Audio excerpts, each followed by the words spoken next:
Question number 2 है A B parallel C D angle A R P बराबर 118 find R S D and Q S D. R S D यानी कि ये वाला angle निकालना, Q S D यानी कि ये वाला एंगल, ए एस दोनों के लिए कॉमन है, ये एस है ये भी एस है। ओके, अब हमें ए बी, ये दोनों पैरेलल हैं, ए आर पी ये 118 दिया है और आर एस डी निकालना है, यानी आर एस डी यानी ये एंगल निकालना है, और क्यू एस डी का मतलब है क्यू एस डी, ये एस है, समझ लिए, एस ये पॉइंट एस है, ठीक है, इधर भी ऐसे, इधर भी ऐसे, इधर भी ऐसे, इधर सब तरफ ऐसे ही ऐसे, ठीक है। तो आर एस डी से पहले आप क्यू एस डी निकाल सकते हैं। क्यों? आपको पता है ए आर पी जो दिया है 118, एंगल ए आर पी जो दिया है ये एंगल क्यू एस डी के बराबर होगा। क्यों बराबर होगा? बस खाली इतना लिखिए और डायरेक्ट वैल्यू रख दिए। इसकी वैल्यू कितनी है? 118, बस हो गया।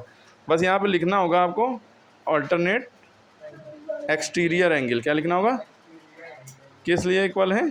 सिंस का सिंबल बनाइए, चूंकि अल्टरनेट एक्सटीरियर एंगल, ये इसका अल्टरनेट इंटीरियर, ये दोनों भी इक्वल होंगे, लेकिन इसकी और इसकी बाहर की बात हो रही है, सॉरी, ये और ये दोनों अल्टरनेट इंटीरियर हैं, ये दोनों इक्वल होंगे, लेकिन इसकी बात नहीं हो रही है, ठीक है। किसकी बात हो रही है? पहले इसकी और इसकी, तो ये दोनों इक्वल हैं क्योंकि ये दोनों बाहर हैं ऊपर की तरफ, ये भी बाहर ऊपर की तरफ, और एक्सटीरियर है ना, अल्टरनेट, ये इधर है, ये लेफ्ट साइड, ये राइट साइड है, इसका मतलब अल्टरनेट एक्सटीरियर एंगल।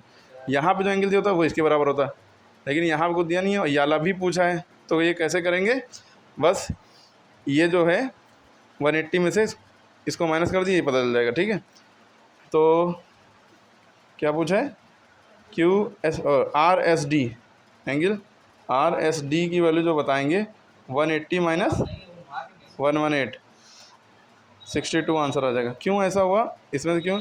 क्योंकि ये जो लाइन है, ये जो लाइन अगर इसको हम यूँ करें, लिटा लें, तो यूँ हो जाएगा मामला, और ये लीनियर पेयर की प्रॉपर्टी, इन दोनों का सम 180 होता है, इसलिए इसको 180 से माइनस कर देंगे, 108 आ जाएगा, 62 आ जाएगा। एंगल आर एस डी 62 आ गई। और भी तरीके हैं इसको निकालने के लिए, अल्टरनेट से भी निकाल सकते थे।